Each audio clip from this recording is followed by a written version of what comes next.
o tema desarmamento, criminalidade e desarmamento. O problema surge nesse momento, o problema surge com aquele chamado massacre de Realengo, aquela fatalidade que aconteceu no Rio de Janeiro e que trouxe, num primeiro momento, a questão da ideia de se discutir a arma de fogo. O Congresso e o Executivo entenderam que a melhor solução seria uma nova consulta popular para se saber se, pelo menos ao que parece é isso, se o comércio de arma de fogo deve ser proibido ou não. Numa espécie de segunda fase ou versão número 2 de um filme que a gente já viu em 2005, né? Um referendo, na época necessário, por causa do Estatuto do Desarmamento de 2003, em que se questionava a posição do cidadão brasileiro sobre o comércio de armas de fogo.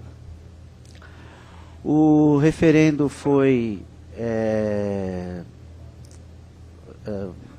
bem sucedido no que tange à eleição em si, mas demonstrou que o cidadão brasileiro não tinha interesse em proibir o comércio de arma de fogo. E eu creio que hoje, passados 6 anos, como bem lembrou o nosso presidente na sua abertura, possivelmente a mentalidade não vai ser diferente. O que me parece uma campanha dessa natureza, num momento como esse, diante de uma realidade bastante grave, como revelou essa de Realengo, é que o nosso poder público não tinha outra alternativa ou não conhece o problema da criminalidade o suficiente para apresentar outra proposta. A que eles tinham na manga era uma discussão sobre o desarmamento. Era a única possibilidade, então vamos fazê-la. Não temos proposta, vamos discutir o desarmamento. E é fácil discutir o tema, porque, é claro, a arma de fogo só tem uma finalidade. Vamos dizer assim, é a defesa pessoal. Sim, mas ela é um instrumento de agressão. Mesmo quando usada em defesa, a arma de fogo é um instrumento de agressão. Então, em primeiro lugar, nesse exemplo bastante simpático que trouxe a doutora Adriana para nós, e que foi ressaltado pelo nosso presidente, é de que a arma de fogo tem que estar em mãos de quem tem condições de usá-la. As condições para uso, em primeiro lugar, exigem uma postura de consciência. E aqui eu tenho que aproveitar a pergunta da doutora Adriana, né? Da doutora Ana Paula, quando sugere que o cidadão se pergunte: para que eu necessito de uma arma de fogo? Essa é a primeira ideia que deve ocorrer. Para que eu necessito de uma arma de fogo? Então, ao invés de fazer uma campanha de desarmamento, se perguntando se o comércio pode ocorrer ou não, talvez uma campanha de conscientização da relação cidadania-arma de fogo fosse algo mais adequado nos tempos atuais. E se questionar do cidadão, fazer com que ele mesmo, não tutelá-lo, né? O cidadão brasileiro não precisa dessa tutela que boa parte do nosso governo, isso é histórico, acredita que precisa. O cidadão se perguntar: por que eu preciso de uma arma de fogo? E a partir do momento que ele entender que precisa de uma arma de fogo, ter a consciência de que ele precisa saber como usar adequadamente e dentro das finalidades, num espaço de cidadania que é a defesa, dentro dessa defesa, como usá-la adequadamente. Esse é o ponto principal que deve ser discutido numa campanha de desarmamento.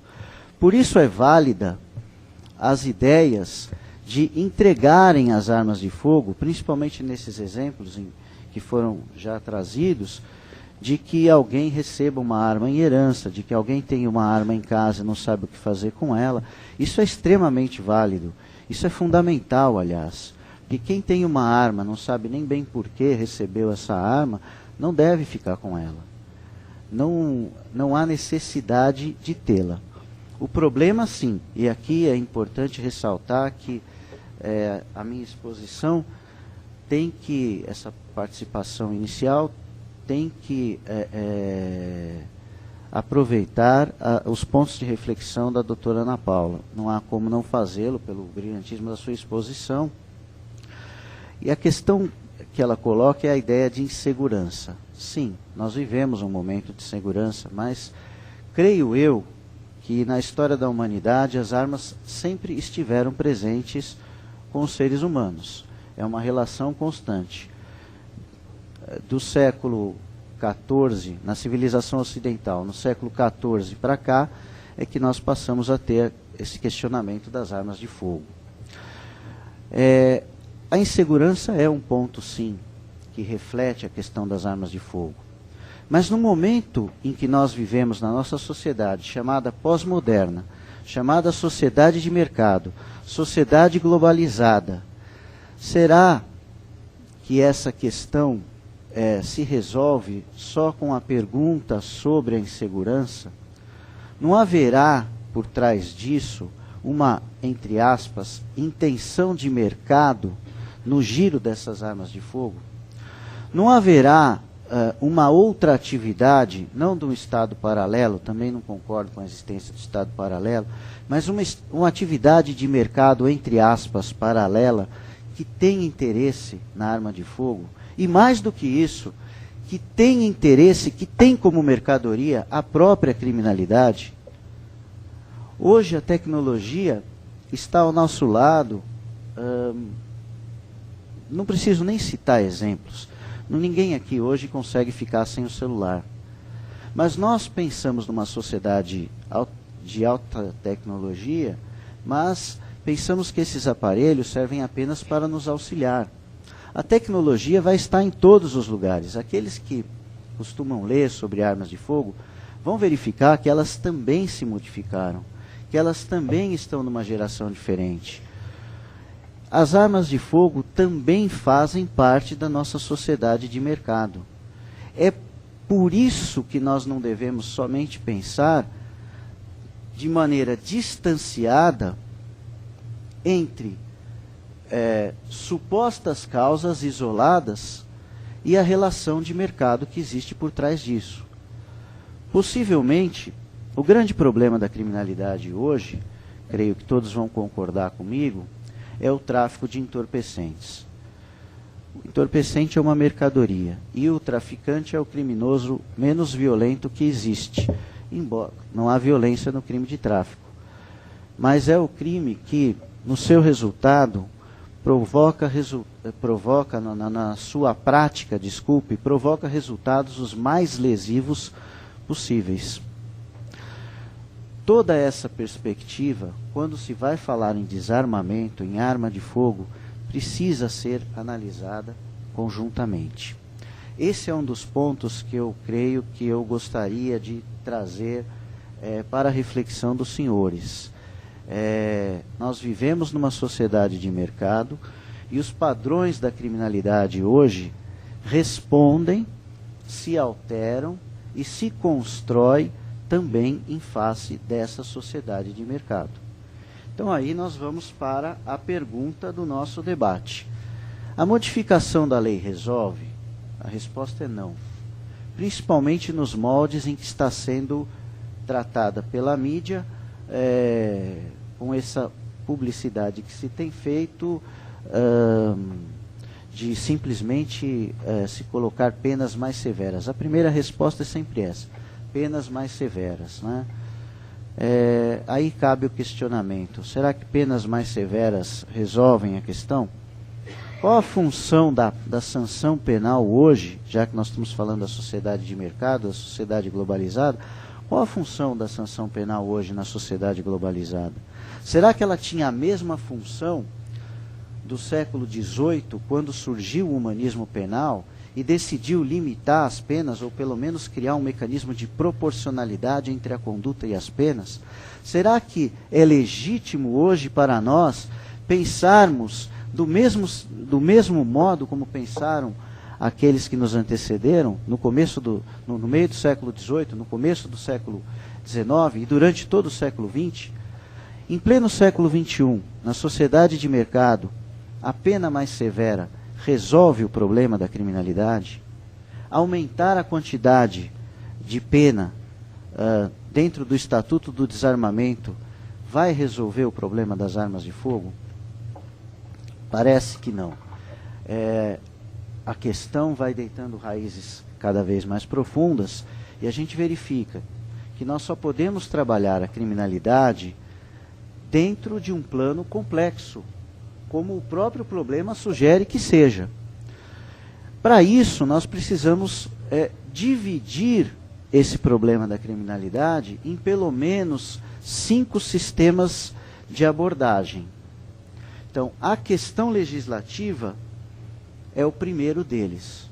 Se nós estivermos falando só do Estatuto do Desarmamento, esse estatuto, que é de 2003, um dos graves erros que ele contém nos 2 crimes principais, né, o posse e o porte de arma, é que ele faz com que tanto o cidadão, vamos chamar assim, o cidadão de bem, aquele que cumpre as regras de cidadania, incorra na mesma situação penal que o cidadão que é criminoso, que o criminoso. O cidadão que porta a arma, seja ele de bem ou seja criminoso, responde da mesma maneira. A figura do posse e do porte, com aqueles inúmeros verbos que dão as condutas, prejudica o cidadão de bem. Acaba por não compreender, acaba por não entender como funciona o mecanismo judiciário. E o próprio combate à criminalidade acaba sendo ineficaz. Por quê? Porque nós podemos ter um cidadão que, por motivo de insegurança, a base é essa, mas ela precisa ser revolvida, tem uma arma, mas ele não se comportará da mesma maneira que um criminoso, porque o criminoso usará a arma para a sua atividade comum. O cidadão de bem usará a arma para se defender, ou, se não tiver o preparo necessário, numa situação que gerará uma fatalidade. Então nós vemos que o sistema, que a lei do jeito que está, coloca no mesmo plano o que eu estou chamando aqui de cidadão de bem e o criminoso. Nós não podemos combater criminalidade assim. Se houver mudança de lei, a discussão tem que ser qual a conduta que vai ser efetivamente apenada. Que tipo de conduta nós temos que punir? E como iremos punir, por exemplo, a conduta do cidadão de bem? Como iremos punir a conduta do criminoso? São essas perguntas que nós devemos fazer no que tange ao Estatuto do Desarmamento, no que eu estou chamando de sistema legislativo. O sistema policial é um outro sistema que precisa ser abordado. O policial também precisa de treino para poder usar arma de fogo. A realidade que nós vemos, é fácil criticar o policial que, numa situação de confronto, decide por simplesmente disparar a sua arma. Mas é muito difícil visualizar uma situação de confronto. Acho que a maioria da sala, não sei se exerce atividade policial ou não, ou se convive com essas questões em pesquisa, etc. Mas a situação de estresse num confronto, ela é altamente desgastante e impede qualquer exercício da razão. Então o policial tem que estar extremamente treinado para poder usar adequadamente a arma que ele porta. Só para dar um exemplo, basta vocês imaginarem uma discussão muito séria com alguém. E vocês vão verificar o quanto o nível de estresse atrapalha o nosso raciocínio. Muitas vezes, mesmo até tendo razão diante do problema, em virtude da discussão, do calor da discussão, nós não conseguimos reagir adequadamente. Por isso, o treinamento é essencial. Eu não estou falando, é claro, há outros mecanismos que precisam ser melhorados, né? todos estão cansados de saber que nossas polícias não ganham bem, talvez só a federal, mas isso é relativo. Há uma questão de cultura também, como pano de fundo, principalmente no que tange ao campo operacional da polícia. Eu creio que eu posso falar sobre isso porque exerci a carreira de delegado por cerca de quase 10 anos. Convivi com a situação dos policiais, né? Eu mesmo na academia, nós temos aula de tiro, eu dei 20 tiros durante o curso da academia. Fui obrigado a, por conta própria, fazer outros cursos para conhecer e poder ter contato mais apropriado com armas de fogo. Mas não sirvo de exemplo para nada. O que eu quero dizer é só que essa experiência pessoal reflete uma problemática que eu acredito que ainda hoje exista e nos afeta. Um outro problema é o sistema carcerário. Também aqui há o ponto da construção dos presídios. É fácil construir presídios, mas é fácil controlar o sistema carcerário? Se nós vivemos, volto aqui a insistir, vivemos numa sociedade de mercado, será que aquelas pessoas que integram o sistema carcerário também não sofrem as influências dessa sociedade de mercado? Se na sociedade de mercado nós somos, o desejo é desenvolvido, por exemplo, nós compramos um celular porque ele tem câmera, nós compramos um celular porque ele filma, nós compramos um celular muitas vezes sem saber até como usá-lo. Por que isso? Porque há um ponto na sociedade de mercado que se chama comunicação. Essa rede de comunicação que existe, hoje ela é muito, até com a própria internet, hoje ela é muito mais difusa. Será que num sistema carcerário, que é um microsistema social, nós não vamos ter a questão da comunicação? Será que é salutar misturar, como é feito aqui no estado de São Paulo, presos provisórios com presos condenados? Será que esse sistema de comunicação não retroalimenta a própria criminalidade? Será que nós não pegamos cidadãos de bem, por exemplo, no caso do Estatuto do Desarmamento, que é alguém que seja preso por porte de arma, passe um tempo, ele vai conviver com outros criminosos. O que vai resultar dessa convivência? Como nós combatemos um sistema que, além de tudo, tem vamos dizer assim, o sistema carcerário tem uma agenda que é bastante interessante, que é da injustiça social. O cidadão preso, claro, sofre injustiça social. E nas condições dos presídios brasileiros, isso nem precisa ser muito ressaltado. A televisão nos dá essa informação todos os dias.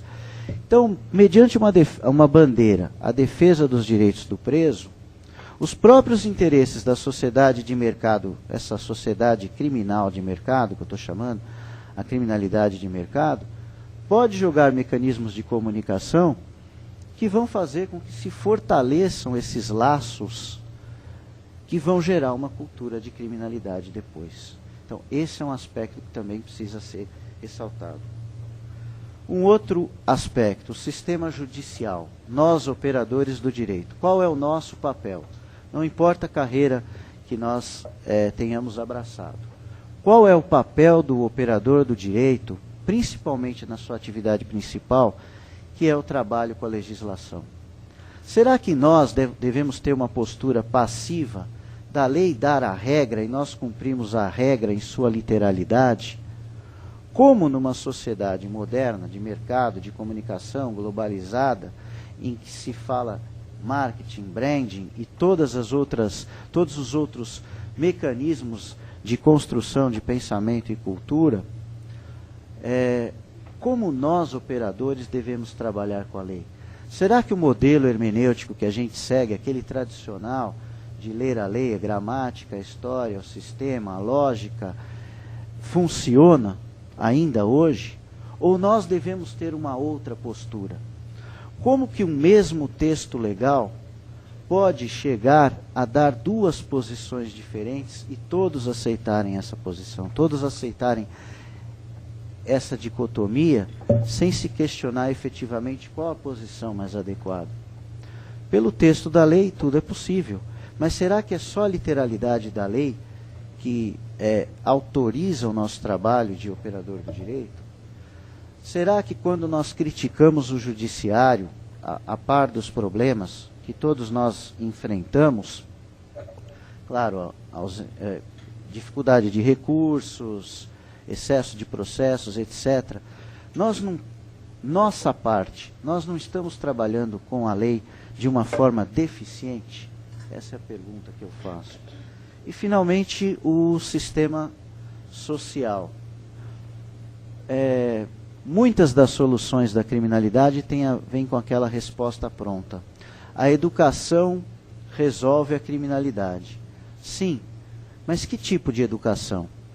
A gente já sabe que o sistema carcerário não ressocializa ninguém. E o nosso sistema educacional, ele funciona? Basta abrir o jornal e nós vemos que o nosso sistema educacional está em crise. Logo, a própria educação formal não funciona.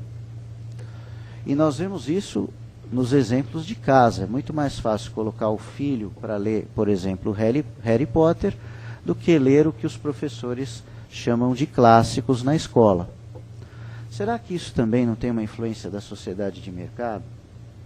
Será que, por exemplo, os jovens que usam a internet não são assediados, por exemplo, por pessoas dessa criminalidade de mercado que sabem usar a mesma tecnologia? Hoje, um dos grandes problemas, ou melhor, um dos grandes pontos de apoio do tráfico de entorpecentes são as redes sociais. Elas conseguem difundir a prática, o tráfico de drogas, por meio de contato com jovens e pessoas pela internet. Essas questões é que eu gostaria de trazer aos senhores, mais como pontos de reflexão para um debate, no qual o governo coloca que simplesmente a modificação da lei resolveria. A nossa resposta é não, e eu faço o convite para, por favor, os colegas refletirem sobre isso. Agradeço muito a atenção.